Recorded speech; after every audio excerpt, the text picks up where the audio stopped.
as soon as I saw that he's putting this 100% tariffs, I was like, this won't last long at all. He's got to fold. We've seen him do it already. We have Right. no He's leverage. We already don't have the folded cards. twice on that one, right?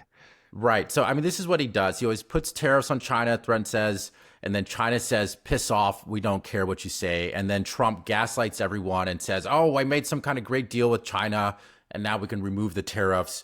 And we just kind of look stupid, and then we go around again, and then Trump threatens tariffs again. And it seems like we're seeing this pattern. But, well, first of all, it makes us look stupid, but are we having some real repercussions from this? I mean, just the damage. I think China now is just understands what it's working with the United States. And it's just like, we're kind of done. And do you see this being like a very, Yeah, well, catastrophic? China, yeah, it's just like China has clearly just chosen to take a hard line and not to make any efforts to appease the U.S.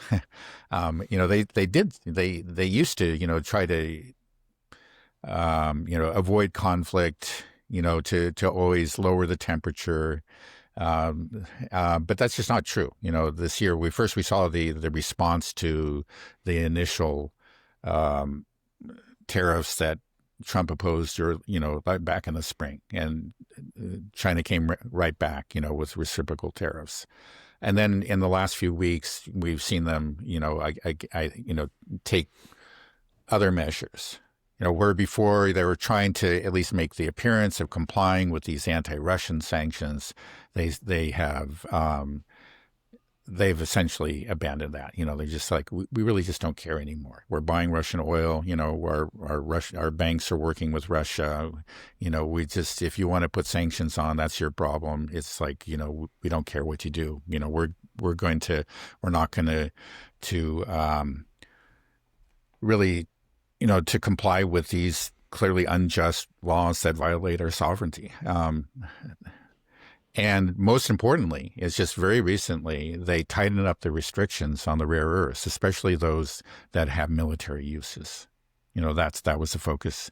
There's still rare earths that are available for civilian uses, but there are certain rare earths that are just are vital to the military industrial complex here in the U.S. And high tech, including AI. Yeah. Okay. So. And also, that's right. But also there's certain kind of magnets, high performance magnets that again are just absolutely essential, to advanced weaponry here in the U.S. And we've been getting that from China. And I think, just quite recently, China says, well, they're constantly threatening war against us. Why are we, handing them the means to attack us? This is crazy. We're going to know more. We're not going to help you prepare for war against us. And so they tightened it up. And that just, that infuriated Trump, when he said, because he found out it was not just that China had imposed these restrictions on, exports of rare earths and certain technologies to the U.S., but was also telling other third countries like India, say, you can buy rare earths from us, but on the condition that you do not re-export them to the U.S. And he said, how can you do this? Interfere when a third country? There was absolutely no self-awareness in that tweet. You say, wait a second, why are they behaving so hostile? And another thing I didn't mention is that, like, okay, we've had these trade talks, they went back, both sides removed the 100% tariffs and so forth, right? Back I think it was in May.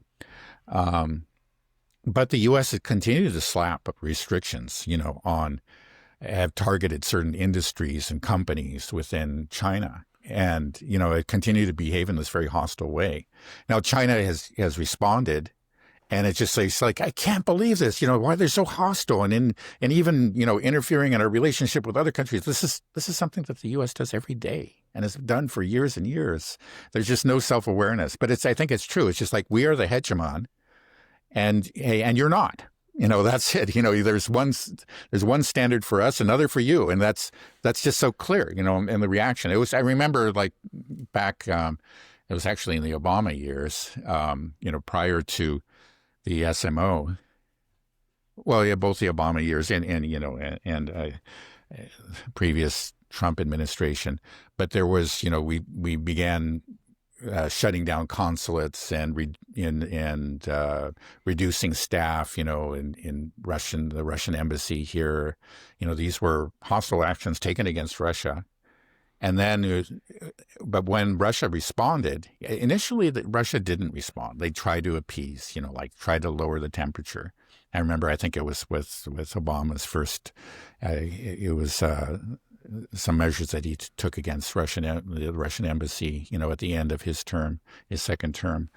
But then later they began to respond in kind. You shut down 2 consulates, of ours, we shut down 2 consulates of yours, that kind of thing. It's going to be tit for tat. And the U.S. just seems to be like, how can these hostile reactions, it's not necessary for them to do this. It's just, well, it's not necessary. But, it's just like you go up and slap somebody, that person's going to slap you back. That's, you can't pretend surprise or, it's just, but there seems to be in the American consciousness, it's not seems to be, there clearly is this double standard. And it's just a sense of entitlement, a sense of, we are the hegemon. We are, the normal rules don't apply to us. So we had an infuriated Trump, and then he threatened the 100% tariffs. I don't think he's actually walked them back yet. I mean, he came out with that really silly tweet where he said, what she was just had a bad, read that. It's really funny. So his first tweet where he was going on about China's aggressive position and how China is a moral disgrace. And then two days later, he tweets, "Don't worry about China. It will all be fine. Highly respected President Xi just had a bad moment. Right. He doesn't want depression for his country, and neither do I. The USA wants to help China, not hurt it. President DJT." So, it's fine. We're great friends. We're trying to help China. We don't want to hurt it. Yeah, right. So that's the thing. Is right. Whatever the U.S. does, we're just trying to help. We're never engaged in hostile actions, right? Right. You say that we have that attitude of where we're always just say we are the hegemon, so they have to just listen to us. But I mean, I think what we're seeing from these actions that clearly that we are no longer the hegemon. Yeah. That's why China's able to just say, piss off. No, we're not playing this game. We're draw a line. It's actually exposing. Like I had no idea before the tariff started about the complete monopoly China had on rare earths. But guess what? Now everybody knows. Everybody knows that China has us by the balls. They can do anything. Like we are completely reliant for them on our high tech sector. I mean, really everything. I was seeing also just how much U.S. farmers are dependent now on selling their soybean crops to the biggest soybean buyer, which is China. No surprise, 1.4 billion people, and they like their tofu. Mm-hmm. They need soybeans, and now thanks to all of the Belt One Road initiative, they have, a great ports and supply chain set up with Argentina and Brazil. They were just able to pivot, and now our farmers here are left holding the bag. That's just one example. But then it's just on so many different levels. And if you think about it, it's just common sense. Like, what does America make? Movies, music, and even then, a lot of it, 10 cents buying up a lot of that, making a lot of it too. China just has all the leverage. I can't believe that we've engaged in this type of behavior when we don't have any cards. Are you surprised as well? Yeah, well, actually, I am. I am. That you would think there would be some strategic thinking at the higher levels. We have this war planning, and we're often doing war games. There's obviously preparations for a possible, maybe eventual war with China. That this has been ongoing for years and years and years. But that you would do all this without stopping and just thinking, well, wait a second, everything that's in our, the essential components in our F-35 and all these other things, they come from China. We don't make them themselves. Maybe we better do something about this, and we obviously didn't. I mean, I think it is quite extraordinary, and it shows just a very serious, a complete, it's really a fiasco. I mean, it's just a total failure. You think you're the world hegemon, but then you let yourself, again, these essential components out of your grip. I remember, talk about and worry about that, decades ago, but obviously nothing was ever done. Right. I remember that too, just thinking that. And I was kind of just aware of it just in the background. I mean, just everybody knows you go to Walmart, everything's made in China. But the rare earths, I always assumed that, okay, we spend $1 trillion a year on our military. Well, surely we're able Yeah. to make our own stuff. But surprise, we don't. Over 50% of the components for all of our military equipment comes from China. And then the rare earths, they have basically a complete monopoly on that. And 90% of the rare earths, but I think almost like for some of the technology and the separation process, it's only China that can do some of this stuff, apparently. So it's just, they have just this complete monopoly, and we require some like 450 kilos worth of rare earths for one F-35, but for like a submarine or a destroyer, thousands and thousands of kilos of rare earths. We can't build diddly squat without it. Our military and we're already low. We've already talked about this many times, just how our MIC is not able to scale up. We don't have the manufacturing capacity. We can't. One thing the war in Ukraine has shown us is that we are unable to engage in a war in attrition. The only thing that's keeping Ukraine in the fight is their drones, where those components come from China. It's just it's just such an insanity to me that our idea, the only thing I think America has left is just to keep saying we're number one. And if we just believe it hard enough, maybe Trump is thinking, maybe I'll just die with that belief, and then I don't worry about what happens next. Just keep on believing. That it does feel that way, though. Yeah, we just have to go on belief. Yeah. Well, I think again, it further demonstrate what kind of MIC we have. And it's an MIC that lines the pockets of lots of people. Many, many people are making lots of money out of these systems. But it's not an MIC that really strengthens, I can't say entirely, it's not like these weapons have no value, but it clearly isn't geared to actually help us win a war against a peer adversary, whether we're talking about Russia or China. It's one that has, again, it enriches all kinds of people. And so a lot of people are very happy with it. And there's just, and I think that's why, probably these issues have come up in the past is, hey, wait a second, but too many people were making money about it. And there's just this terrible smugness, and by the way, we are number one, so let's not worry about it too much. Okay. Right. Right. Well, what do you think is going to happen then? Trump is going to have to back down, but I don't see China changing its export controls on rare earths, because exactly what we're talking about. I mean, we're talking about pivoting to Asia constantly, how the biggest threat is China, and how China. I hear it all the time. I hear it on Joe Rogan had this ex-CIA guy on, and he was actually pretty critical about Israel and said some interesting things. But when he's talking about the real enemy, it's always China, saying that China is somehow influencing and they're working to get us to fight and divide ourselves. It's like, come on, guys, we do that well enough ourselves. China doesn't. They don't even. It is absurd. It's so. I just think everybody that has an opportunity to go to China should just go to China. I mean, it's just not what they think. This idea that there's a social credit score, all this stuff. It's just, it's insane. It doesn't exist. I lived there 10 years in Shanghai, and it's a great place. So but there is this concerted effort to demonize China. It's very clear. And so many people buy into it because nobody really gets to go over there and experience it themselves. So few people and to do. demonize Russia and Iran. And again, I think the best antidote is to go there. Yeah, right. Yeah.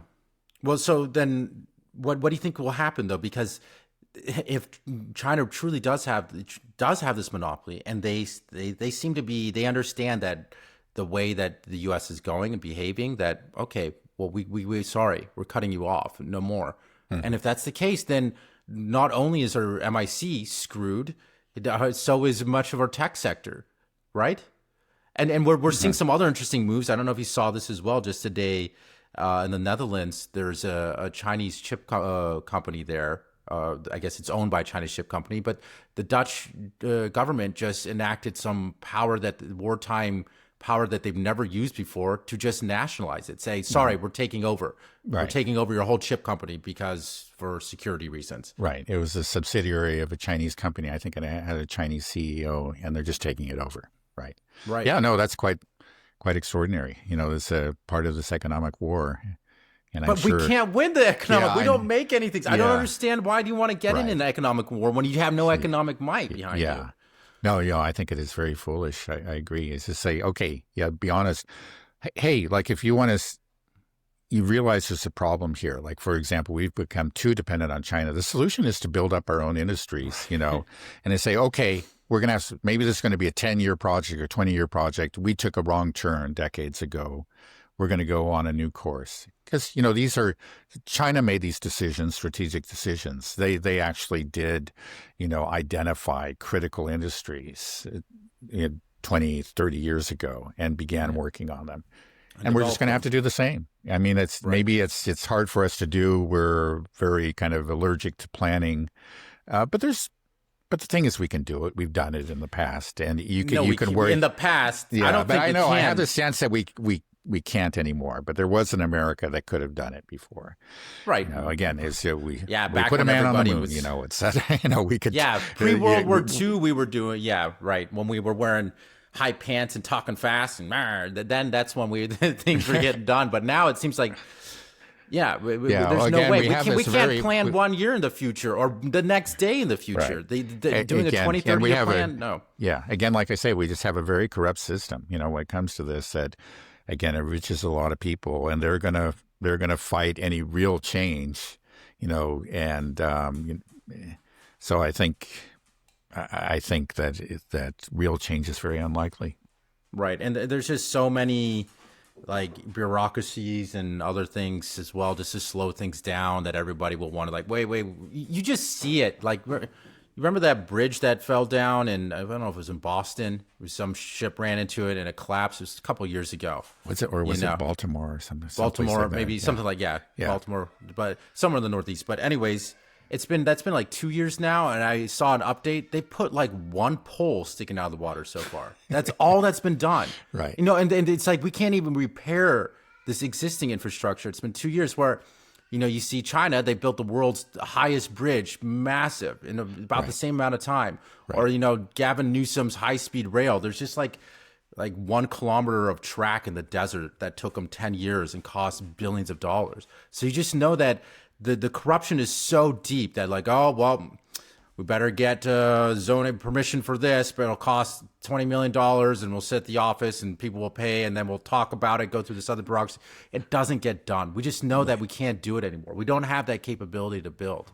So it's just, there's too much rot in the system, and I think everybody that is part of the system kind of understands that, and they understand that the game to play is that we need to just everybody needs to grab their own bag while they can. We're in the loot the empire stage. It's collapsing. Too much debt, too much whatever. So there's no planning. There's no way we can do this. And so do you agree, though, right? I guess I do. I guess I'm just very pessimistic. Theoretically, we could, but I just don't see it happening. I'm right. You're right. In general, but again, we should be turning inwards and facing our own problems. Like, we're angry at China that they control 90% of the rare earths. But why get angry at China? This means they did their job and we didn't. Right. So let's just stop, instead of being angry at China, just say, hey, okay, we obviously dropped the ball a couple of decades ago. Let's try to figure things out and we got to get along with China. They got 90%. That's a reality, my friends. But maybe we can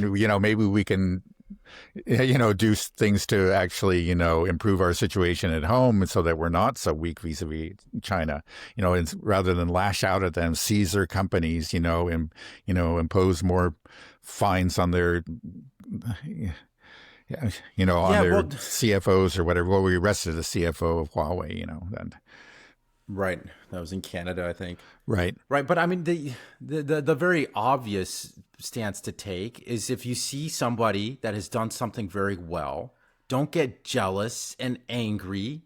Say, wow, good job. How did you do that? Could you help me do that? Yeah. Like, that's the normal response. And most people, when they hear that, it feels good. Like, thanks, man. Great. Yeah, let me show you how I did that. Let me help you guys out, Or wait a second, we can do that too. And, Right. Or that stance. But I'm saying there can't be an amicable stance like that. That's just, it's good to be, to find another country that's done something better than you. That's good. It's like, hey, wow, great job on that, and don't be petty, don't be jealous. Did you do something good that's for the world? That's something that the whole world will benefit from.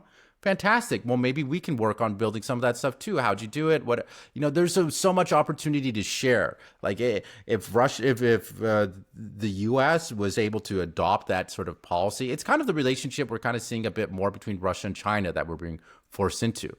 Let's be part of that too. Why do we have to be here just pissing everybody off? It just seems such a clear solution. Like, hey, all right, yeah, well, and I know the personalities of like just Putin and I know she would be similar, that they respect what America did in the past and many things, our achievements, and I think they would be proud to be able to work with us. They don't want to be our enemies, and it just seems so silly that we can't take that stance to say, like, why can't we all be friends? Yeah, right. Well, it seems like we're actually so working hard to make them into enemies. That's the unfortunate thing. And it's so clear that they don't want to. You just hear it every time Putin talks. He's just like, oh, I know Trump is a great guy, trying well, doing his peace, trying to be peaceful. It's like, we're talking about launching Tomahawk missiles in your country, and you're saying how he's doing, and we're directing the Ukrainian troops, and we're funding all this money in, and then we're just pissed. It just doesn't make any sense. I just don't get it. But I just wonder, I feel like there has to be some point that reality slaps us in the face so hard that we come to that conclusion. Do you think that's possible? Or do you think our automatic response is to just bomb?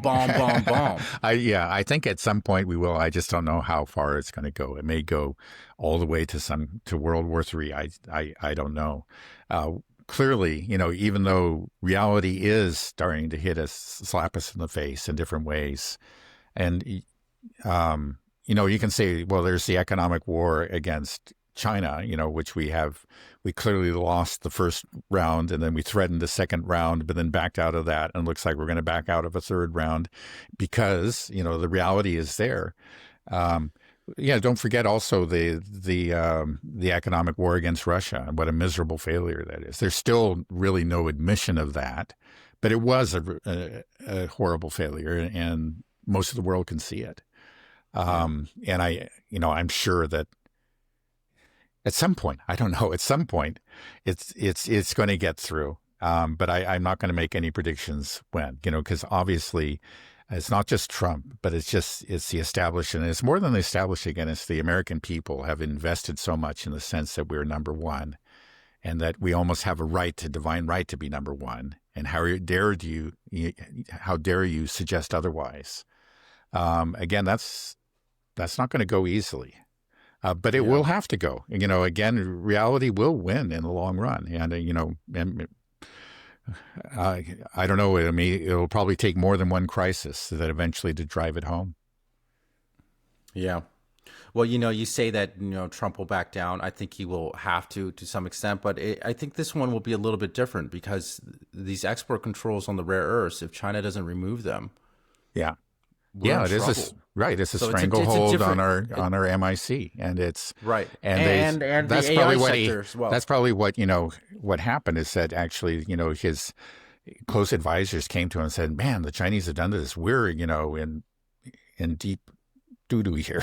This is really serious, Trump.